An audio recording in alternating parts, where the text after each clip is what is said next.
Bonjour, c'est Dr Keloni, maître assistant au service d'urologie de la cheville de Rouen. Troisième cours, c'est les anomalies de la migration des testicules. On va essayer de voir le cours à travers un cas clinique. Donc, le cas clinique, il s'agit d'un patient âgé de 31 ans tabagique qui consulte pour une infertilité primaire depuis 2 ans. L'examen clinique des organes génitaux externes ne retrouve pas de testicule dans le scrotum. Donc, la première question, y a-t-il une cause évidente pour son infertilité et c'est quoi cette Comme introduction pour les anomalies de migration de testicules, donc ils représentent 2 à 5% des naissances. Les anomalies de la migration, ils sont dans la première cause d'infertilité masculine. Le pronostic de cette anomalie est d'autant meilleur que sa prise en charge est précoce. Un petit rappel anatomique, les testicules sont deux glandes de forme ovoïde situées à la racine des cuisses et contenues dans les bourses à l'extérieur du corps. Le testicule a deux fonctions, une fonction exocrine productrice donc de spermatozoïdes, une fonction endocrine productrice d'hormones. Donc cette fonction endocrinienne étant déjà active in utero. Chez l'embryon, le testicule apparaît à la 4e semaine d'aménorrhée dans la cavité abdominale au contact du rein. Entre le 3e mois de la grossesse et le terme, sous l'influence des hormones, les testicules descendent, guidés par le gouvernail du testicule, puis sortent dans l'abdomen par le canal inguinal. Le processus s'achève au cours du 9e mois, lorsque les testicules se placent dans les bourses.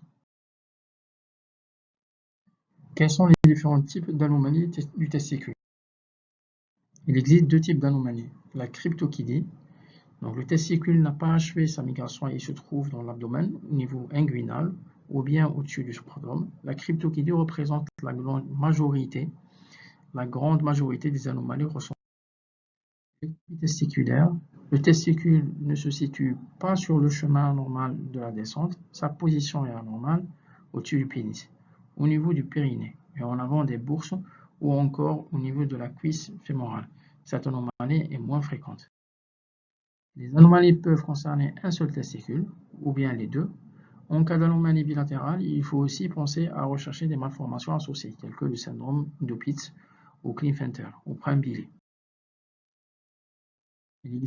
Pour la physiopathologie, il existe deux hypothèses concernant les autres causes. Un dysfonctionnement du gouvernail du testicule empêche celui-ci de jouer son rôle de guider dans le mécanisme de la descente.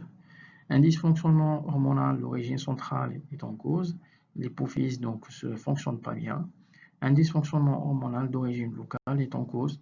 La fonction endocrinienne du testicule est les malformations génitales et les perturbations endocriniennes. Les perturbations endocriniennes sont des substances qui altèrent le fonctionnement endocrinien et induisent des effets nocifs sur la santé. L'exposition des perturbateurs endocriniens peut être d'origine environnementale, alimentaire, médicamenteuse ou cosmétique. Il est important de vérifier la descente des testicules avant l'âge de 2 ans, sachant que la migration peut s'achever durant la première année après la naissance. Si après 1 an, les testicules ne sont pas tous les deux dans les bourses, il est nécessaire d'intervenir. Pour l'examen clinique, il est important de réaliser un examen clinique avant l'âge de 2 ans. Celui-ci comprend la recherche d'un testicule caché, la recherche d'un éventuel hernie inguinale, la vérification des autres organes génitaux. En cas d'anomalie, l'interrogatoire permet au médecin de se renseigner sur les antécédents de l'enfant et de la famille. Les examens complémentaires. En complément de l'examen clinique, un examen endocrinien peut être nécessaire. Il est indispensable en cas d'anomalie bilatérale. D'autres examens d'imagerie et d'exploration peuvent être utiles, tels que l'échographie, l'IRM, l'exploration abdominale célioscopique. C'est l'examen de choix lorsque le testicule n'est pas palpable, car il permet de connaître sa position avec certains. Pour le traitement, il y a deux types de traitement. Le traitement médical. Le traitement médical, il consiste à injecter des hormones afin de stimuler la descente spontanée du testicule. Le traitement médical ne présente que 30% de succès et des effets secondaires importants. Il est donc de moins en moins utilisé au profit de la chirurgie. Le traitement chirurgical, l'intervention qui consiste à placer le testicule dans la bourse est plus ou moins délicate en fonction de la position de celui-ci. Si la longueur du cordon spermatique le permet, le testicule est abaissé en une seule intervention. Si la longueur ne le permet pas, 2 interventions seront nécessaires, le temps que les autres vaisseaux qui vont du testicule au canal différent se développent. Le traitement chirurgical. Enfin, il arrive que lors de l'intervention, le chirurgien découvre un testicule anormal, il peut être amené à l'enlever. Une prothèse peut être mise en place après la puberté avec une prise en charge de l'assurance maladie.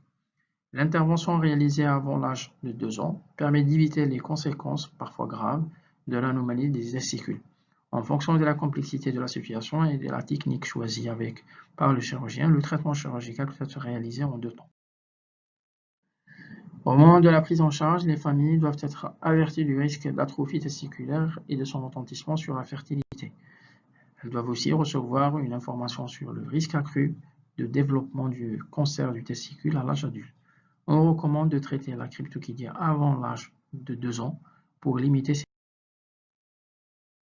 les conséquences à l'âge adulte. La cryptorchidie et l'ectopie testiculaire expose à l'âge adulte à 2 risques. L'infertilité, avec une oligoasténome tératospermie, voire une azoospermie, et le cancer du testicule, qui est lié à des antécédents d'anomalies de la migration du testicule qui représentent 5 à 10% du nombre total de ce cancer. 2 conséquences permettent d'expliquer ces conséquences de l'anomalie de la migration du testicule. La première est géographique. Le testicule reste trop haut ou chaud trop longtemps, ne se serait pas développé de manière normale. Le second considère que la cryptorchidie ectopie comme consécutif à une anomalie intrinsèque du testicule le rend du fait susceptible de développer des pathologies. Le facteur social, c'est un risque supplémentaire. Il arrive que nous voyons en consultation des jeunes gens de 18 à 20 ans issus de la population défavorisée, peu ou pas suivis sur le plan médical, qui représentent une cryptorchidie ou une ectopie jamais détectée. Ces jeunes hommes sont de fait plus exposés aux conséquences de cette malformation que la stérilité et le cancer.